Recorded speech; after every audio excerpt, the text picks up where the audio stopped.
$1. That was the price the town of Devil's Ridge placed on a broken widow they called Barren. $1 dropped on a dusty table, while laughter rang like gunshots.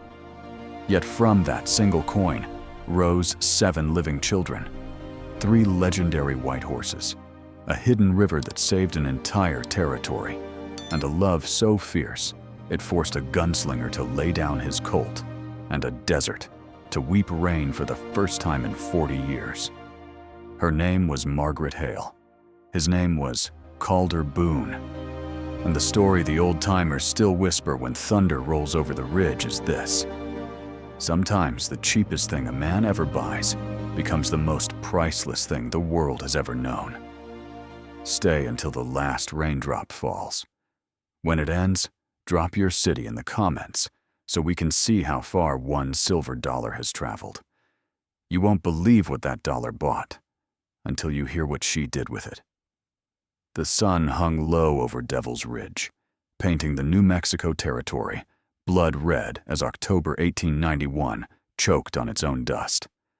The town square, a cracked slab of earth, hummed with the low growl of men, ranchers, drifters, and saloon rats, gathered for the widow claim auction. Women, widowed and debt-drowned, stood on a splintered wooden platform like cattle waiting for the brand. Margaret Hale was third in line, her green eyes sharp as broken glass, despite the hunger hollowing her cheeks. At 31, she was a ghost of a woman, her beauty worn thin by 2 dead babies and a husband who drunk himself into the grave, leaving her with nothing but his debts and the town's scorn. "Next up, Hale's widow," the auctioneer barked, his voice greasy as axle tar. "2 miscarriages, no kin, no prospects. Who'll take her? Start at 50 cents. Laughter erupted, sharp and cruel, slicing through the dry air. Margaret stood straighter, her patched dress clinging to her frame like a second skin baked by the sun. She didn't flinch. She'd heard worse. Men leaned forward, spitting tobacco, their eyes crawling over her like buzzards sizing up a carcass. "Barren as the desert," one yelled. "Ain't worth the rope to drag her off." The bid stalled at 75 cents, a drunk's pocket change. Then the crowd parted. Boots thudded on the hardpan, each step heavy as a hammer on an anvil. Calder Boone loomed into view, near 7 feet of muscle and scar, his face a map of old fights and older sins. The man was a legend whispered in saloons, a gunslinger turned rancher, living alone on a storm-ravaged spread at the valley's end. His hat shadowed eyes that could freeze whiskey, and the Colt at his hip gleamed like a promise of death. The laughter died. $1, Calder said, his voice low, rough as gravel under a wagon wheel. He slapped a single silver coin on the auctioneer's table, the clink louder than a gunshot. The square went silent, save for the wind hissing through sagebrush. The auctioneer blinked, mouth half open. "Boone, you sure she's—" $1, Calder repeated, cutting him off like a blade through rope. He turned to Margaret, his gaze steady, not hungry like the others. "Not to own you, ma'am. To let you walk off this damn stage with your head high." Margaret's breath caught.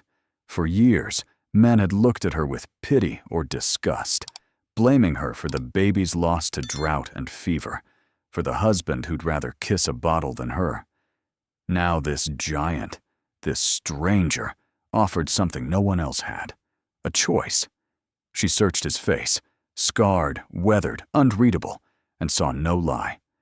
Slowly, she nodded, her lips tight. "Sold?" the auctioneer stammered, slamming his gavel before anyone could blink. Whispers buzzed like flies, but Calder didn't look at them. He offered Margaret his arm, rough as oak, and she took it, stepping down from the platform. The crowd parted like a sea of cowards, and they walked through the dust, her head high, his shadow swallowing her whole. By dawn, the sky wept a rare rain, thin and cold, as if the desert itself mourned what it had become. In the cramped office of Preacher Daniels, Under a tin roof rattling with each drop, Margaret and Calder faced each other. No flowers, no rings, no witnesses, but the preacher and a one-eyed clerk. The marriage contract lay on a scarred desk, ink still wet. "Margaret Hale, do you take this man?" Daniels asked, his voice wary, as if expecting her to bolt. "I do," she said, clear and hard, like striking flint. "Calder Boone, do you—" "I do," Calder cut in, impatient. He didn't look at her, just signed his name in a jagged scrawl.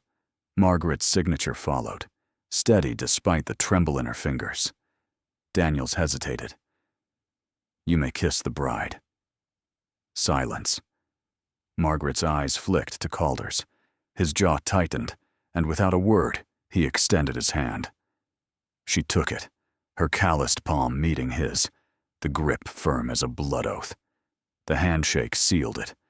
Not a romance, but a pact between two survivors, too bruised to believe in soft things. As they stepped into the rain, the clerk muttered, $1 for a wife.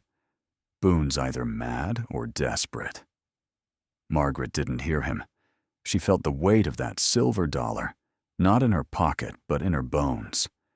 $1 had bought her out of a cage. What it would cost her next, she didn't yet know. But for the first time in years, she felt the faint pulse of something dangerous. Hope. Hope was a dangerous thing in Devil's Ridge, sharp as a rusted barbed wire fence and twice as likely to draw blood. As Margaret Hale Boone stepped from the rain-soaked preacher's office into the gray dawn of October 1891, that faint pulse in her chest felt like a betrayal of every hard lesson the desert had taught her. Beside her, Calder Boone's boots crunched on wet gravel, his silence heavier than the storm clouds breaking overhead.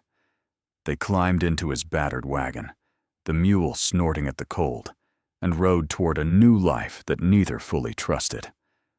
The Boone ranch sprawled at the dead end of a scorched valley, a skeleton of what it once was. The house sagged under a roof, half-caved by a twister's wrath, its porch splintered like broken bones. The barn leaned drunkenly, and the corral's posts jutted from the earth like teeth in a busted jaw. Dust swirled where grass should have grown, and the wind carried a low moan, as if the land itself grieved. Margaret's eyes traced the ruin, her hands tightening on the wagon's edge. Calder noticed, but said nothing, just flicked the reins. Inside, the house smelled of mildew and neglect. A single iron bed frame rusted in one corner. A table scarred by knife marks stood in another. Calder pointed to a door at the far end of a dim hallway. "Your room," he said, voice rough as sandstone. "Mine's up front. You need anything, holler." He dropped her carpet bag, a threadbare sack holding all she owned, and turned to the barn without another word. Margaret stood alone, the floorboards creaking under her weight, and wondered if she'd traded one cage for another. Days bled into weeks, each marked by a quiet rhythm of survival. Margaret scrubbed the kitchen until her knuckles bled, coaxing life from a rusted stove to bake cornbread tough as leather. She planted desert beans in cracked soil, praying for rain that never came. Calder worked the barn, his hammers echo a steady pulse against the wind. He broke wild mustangs with hands that could snap a neck, his scars catching the sun as he wrestled them to submission. They ate in silence, plates scraped clean, eyes never meeting. At night, 7 doors separated their beds, a canyon neither dared cross. Winter came early, the first snow dusting the valley like ash. One midnight, Margaret woke to a strange quiet. No hammer, no hoofbeats, just the wind's low howl. She pulled a shawl over her shoulders and followed a faint light to the barn. There, Calder sat on a hay bale, a lantern casting shadows across his scarred face. His hands trembled, clutching a tin flask, though he hadn't taken a sip. His eyes were distant, lost in some hell she couldn't see. "You shouldn't be out here," he muttered, not looking up. "Cold'll kill you." "So will silence," Margaret said, stepping closer. Her breath clouded in the chill. "You're haunted, Calder Boone. I know the look. I've seen it in my own mirror." He flinched, the flask slipping to the straw. For a moment, she thought he'd bolt. Instead, he spoke, voice low and broken. 1878. I rode with a militia. The captain said the native village was hiding raiders. Ordered us to burn it. I didn't question. Just lit the torch. He swallowed hard. A boy ran out, no older than 6. Flames took him before I could move. His father's screams. They don't leave me. Margaret's knees buckled. She sank to the hay beside him, her own ghosts rising. "My babies," she said. Barely a whisper. "The first one came during the drought of '86. Born too small, didn't last a week. Second was stronger, but the fever took her at 3 months. Town said it was my fault. Weak womb, cursed blood. My husband believed him, drank himself dead to forget me." Calder's eyes met hers, raw and unguarded. "You ain't cursed." "Neither are you," she said, fierce. "We're just cracked. But cracks let light in, don't they?" He stared, as if her words were a language he'd forgotten. Slowly, he extended his hand, palm up, scarred and calloused. She took it, her fingers small but steady against his. They sat like that. Not lovers. Not yet. But 2 survivors, sharing the weight of wounds too deep for words. The lantern flickered, and the snow fell thicker outside. Morning found them back in the house, the silence different now. Not heavy, but careful, like treading fresh ice. Margaret boiled coffee, the aroma sharp in the cold air. Calder repaired a broken chair, his hammer slower, deliberate. They didn't speak of the barn, but something had shifted. The canyon between their rooms felt less wide. As winter deepened, Margaret noticed Calder watching her, not with hunger, but with a quiet curiosity, like a man deciphering a map to a place he'd never been. She caught herself watching him too, noting the way his hands gentled a spooked horse, the way his rare laugh rumbled like distant thunder. The ranch began to change under their hands, the roof patched, the beans sprouting, the barn standing prouder. They worked side by side, not touching, but close enough to feel the other's warmth. One night, as the wind screamed through the valley, Margaret stood at her door, staring down the hallway. 7 doors. Too many. She took a breath, her heart pounding like a war drum, and stepped toward his room. Whatever came next, she'd face it not as a widow or a debtor, but as a woman ready to mend her own cracks, and maybe his too. 7 doors had never felt so few. By spring 1892, Margaret Hale Boone no longer hesitated at the threshold of Calder's room, her steps steady as she crossed the hallway that once seemed a chasm. Their nights were no longer just shared silences, but tentative steps toward something neither dared name. As the desert bloomed with rare green, Margaret's body bloomed too. She was pregnant, her belly a soft curve under her apron. The news hung between them like a fragile promise, unspoken but heavy with hope. Devil's Ridge buzzed with whispers. Boone's barren bride, carrying a child. Some scoffed, spitting tobacco into the dust. Won't last. The desert eats the weak. Margaret ignored them, her hands steady as she saddled a mare or hoed rows of beans now thriving in the patched-up ranch.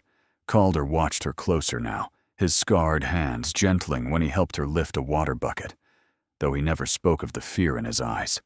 The town could mock, but the land was listening. Clouds gathered, heavy and gray, promising rain. November 1892 brought Annie Boone into the world, born in the ranch's creaking bedroom as thunder shook the walls. Her cries pierced the night, sharp and fierce, her hair black as wet ink.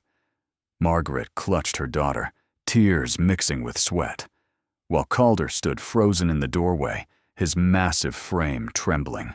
He didn't touch the baby, not yet, just stared, as if afraid she'd vanish like a mirage. That night, Margaret found him in the barn, head bowed, tears staining the straw.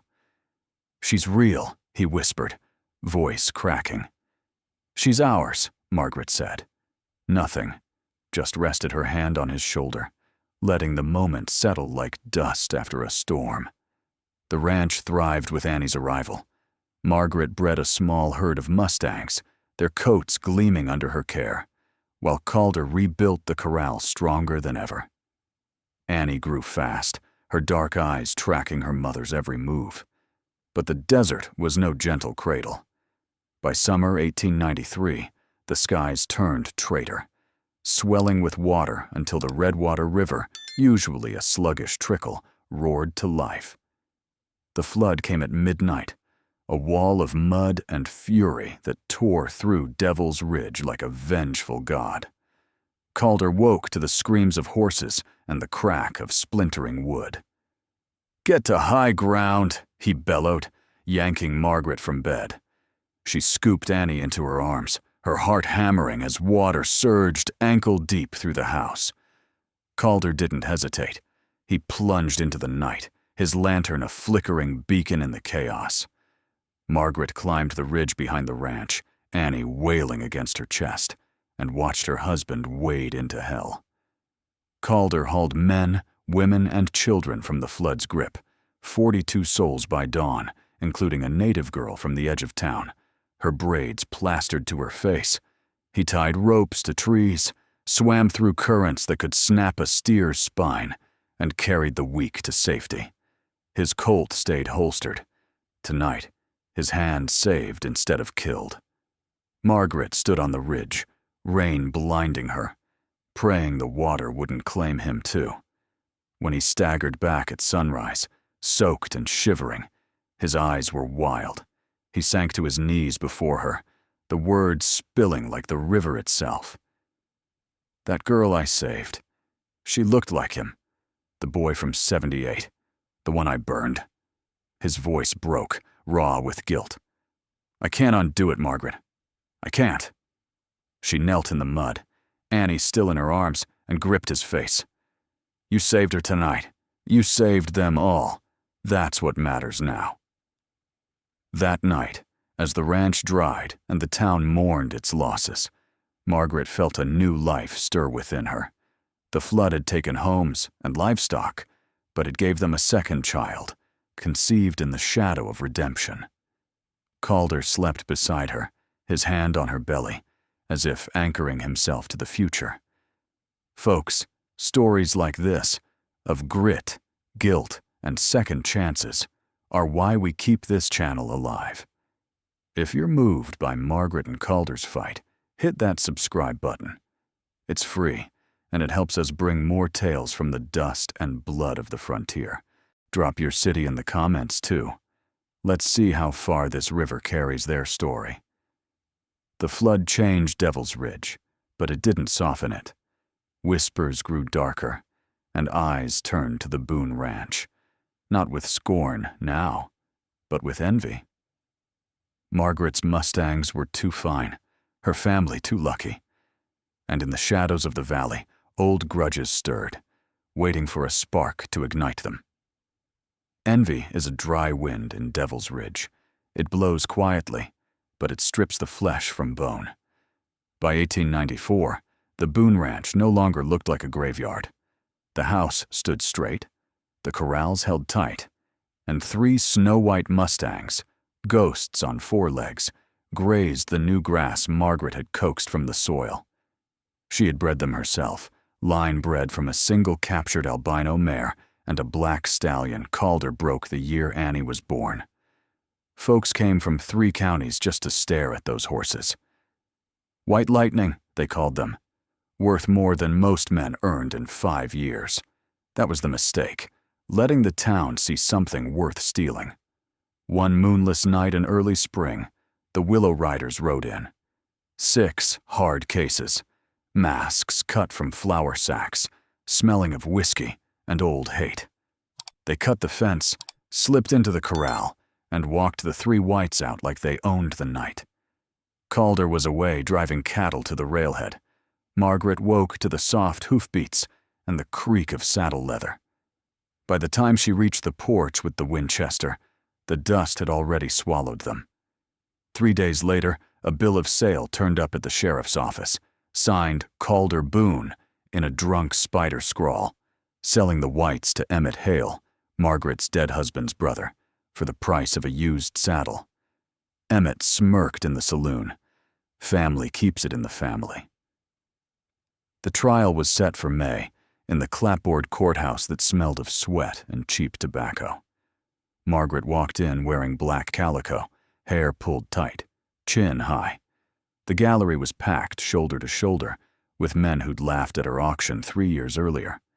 The judge, a whiskey-veined relic named Hargrove, didn't bother hiding his boredom. Prosecutor for the territory, really just Emmett's drinking buddy in a borrowed suit, opened with honeyed poison.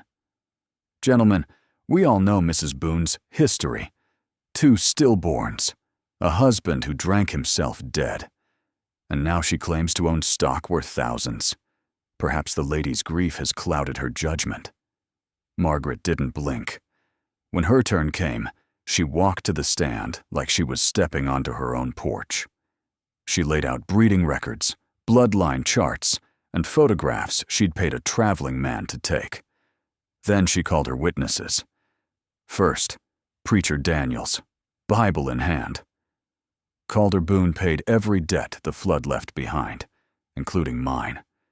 He doesn't sell horses for whiskey money. Second, the blacksmith. I shod those whites last month, same 3. No mistaking the star on the mare's forehead. The courtroom shifted uneasily.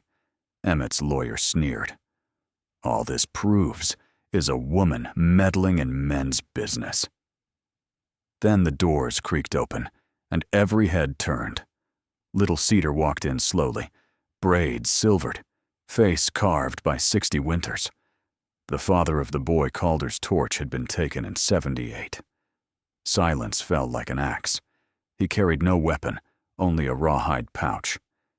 In perfect English, edged with grief, he said, "These horses leave tracks no white man reads. I followed them 3 nights ago. Willow Rider's iron is nicked here." He poured hoof trimmings onto the rail. "And here. Same marks on the corral posts at Boone Ranch." He placed the trimmings beside Margaret's photographs. The match was perfect. The lawyer sputtered. The jury didn't wait. He turned to the jury box, 12 sunburned faces suddenly unsure. "You can hang your verdict on a forged scrap of paper, or on the word of a woman who turned dust into grass, and on the word of a man who lost everything yet still speaks truth. Choose." The jury filed out. 27 minutes later, they filed back. "Not guilty. Horses to be returned by sundown. Costs on the plaintiff." The gavel cracked like a rifle shot. Men who'd come to watch Margaret hang her head found themselves staring at the floor instead. Outside, the 3 whites were already tied to the hitching rail, manes braided with wildflowers Annie had woven that morning. Margaret laid a hand on the mare's neck, felt the tremor of life under moon-pale hide, and for the first time in public, let a smile cut loose. Small, sharp, dangerous. Emmett Hale spat in the dust and walked away without his hat. Someone had nailed it to the courthouse door. Word spread faster than wildfire. The Barren widow had beaten the town at its own game. Respect came grudgingly, late, and laced with fear. But it came. Yet respect never sleeps easily beside envy. Deeper in the shadows, bigger greed was already measuring the land beneath the Boone Ranch, smelling water no one else knew was there. And water, in Devil's Ridge, was worth more than blood. Water in Devil's Ridge was worth more than blood, and blood was about to be spilled for it. Summer 1895 brought federal surveyors in dust-coated suits, their instruments glinting like vulture eyes. They hammered stakes across the Boone spread and declared what the desert had hidden for centuries, a massive aquifer pulsing beneath the cracked earth, enough to turn the entire territory green for 100 years. Overnight, the ranch went from hard-won homestead to the richest prize west of the Pecos. The Willow Riders smelled it first. Emmett Hale smelled it second. Together they hatched a simple plan. Kill Calder, force Margaret to sign the land away to settle old debts, then sell the water rights to Eastern syndicates for a fortune in gold coin. They struck on a moonless night along Devil's Spine, the jagged scar of rock that guarded the north pasture. Calder was riding the night herd alone. 6 rifles spoke at once. He took 3 bullets before his horse even screamed, then tumbled into the darkness of the ravine. The riders left him for coyote bait and rode off laughing. But the desert keeps its own counsel. Little Cedar found him at dawn, ribs stove in, blood black on the stones. The old man, whose son Calder's torch had taken 17 years earlier, slung the giant across a travois and dragged him mile after mile through mesquite and heat. When he reached the ranch, he laid Calder on the porch like a broken statue and said only, "Blood does not wash blood. Water does." Then he vanished into the sage. Margaret worked like a woman possessed. She boiled willow bark for pain, stitched wounds with horsehair, and packed them with moss. For 9 days, Calder hovered on the wrong side of the grave, fever burning him hollow. On the 10th, he opened his eyes, saw her face streaked with exhaustion, and rasped, "Finish it!" She knew what he meant. Ride into town, put a bullet in every man who'd touched him. Instead, she kissed his cracked lips once, hard, brief, and said, "No, we finish it my way." She called a town meeting in the church, the only building big enough. Every soul in Devil's Ridge packed the pews, some out of curiosity, most out of greed.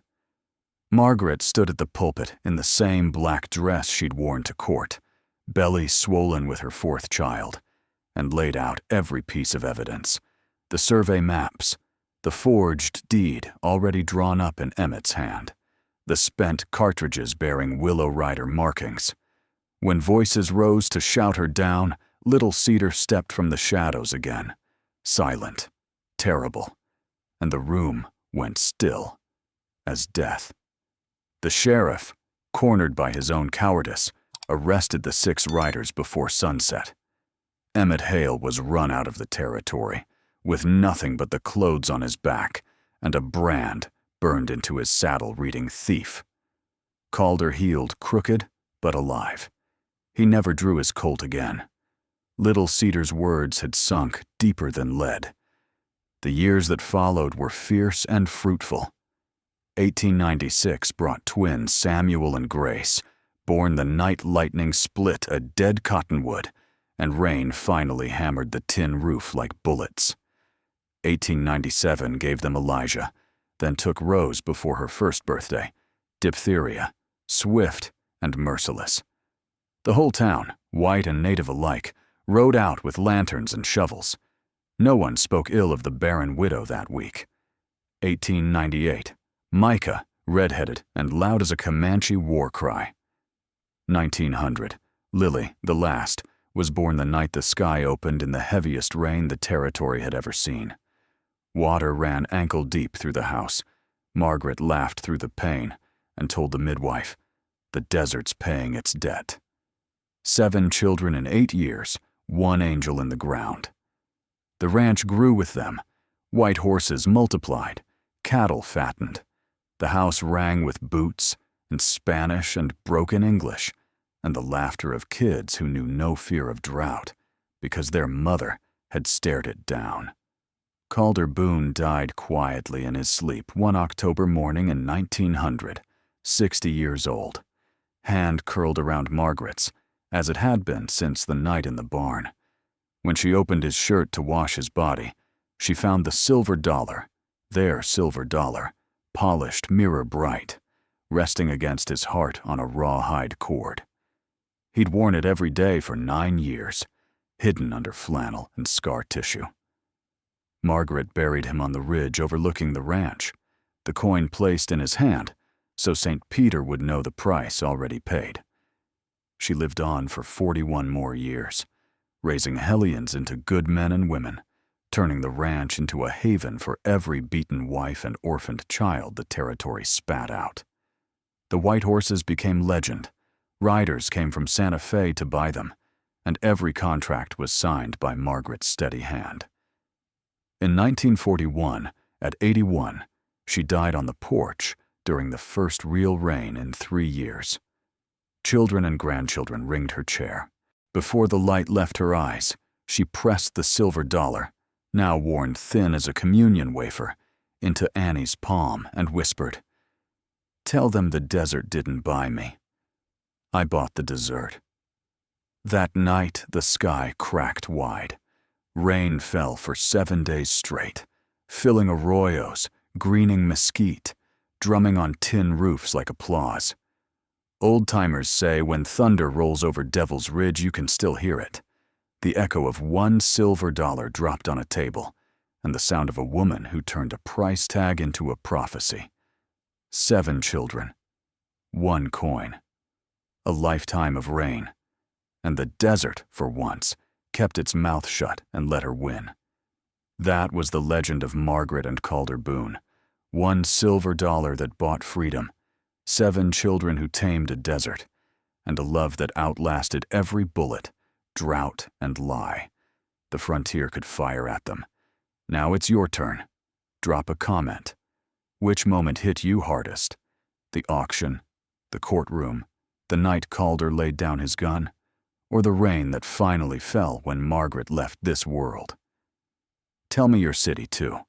Let's watch this story ride farther than any white Mustang ever carried it.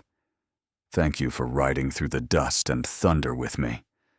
Next time we meet, another forgotten trail, another unbreakable soul. Until then, keep your powder dry and your heart open. See you on the ridge.